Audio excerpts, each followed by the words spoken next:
Informacija naujienų portaluose ir tinklaraščiuose atnaujinama dažnai, o kartais ir nepastoviai. Todėl nuolat stebėti savo skaitomiausius portalus ar jų rubrikas užima gana daug laiko. Tačiau praleisti naujausių žinių irgi nesinori. Dėl šios priežasties daugumos naujienų portalų ir tinklaraščių turinį galite pasiekti per RSS santraukų prenumeratą. Tereikia ją užsisakyti. Vos kelių mygtukų paspaudimų galėsite susipažinti su naujausių straipsnių mėgstamuose portaluose santrauka, kurioje bus straipsnio pavadinimas, trumpas jo aprašymas, kartais ir visas tekstas, straipsnio internete nuoroda ir publikavimo data. Taigi, ką jums daryti?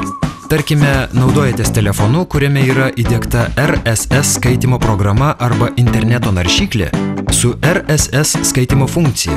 Ji gali būti vadinama interneto teikiniai, santraukos, interneto rinkmenos arba angliškai RSS feeds ir panašiai.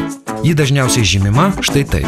Jūs galite interneto meniu pasirinkti RSS funkciją atitinkantį punktą, tada rinktis pridėti naują RSS, įvesti interneto svetainės adresą arba tikslų svetainės RSS adresą, priklausomai nuo telefono modelio, ir priimti šios svetainės RSS srautą.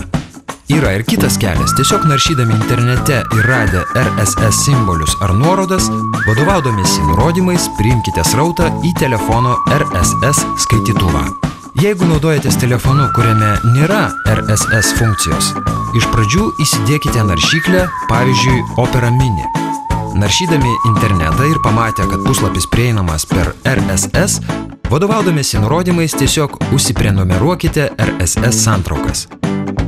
Jei prenumeruojate RSS per naršyklę Mini Opera, paleidę šią programą ir pasirinkę santraukų meniu punktą, matysite visus naujus straipsnius pagal prenumeruojamus interneto puslapius arba bendrai pagal laiką.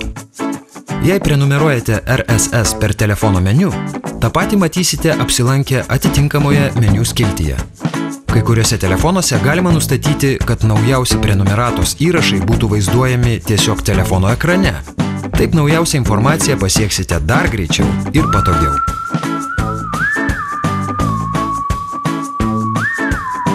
Tele2.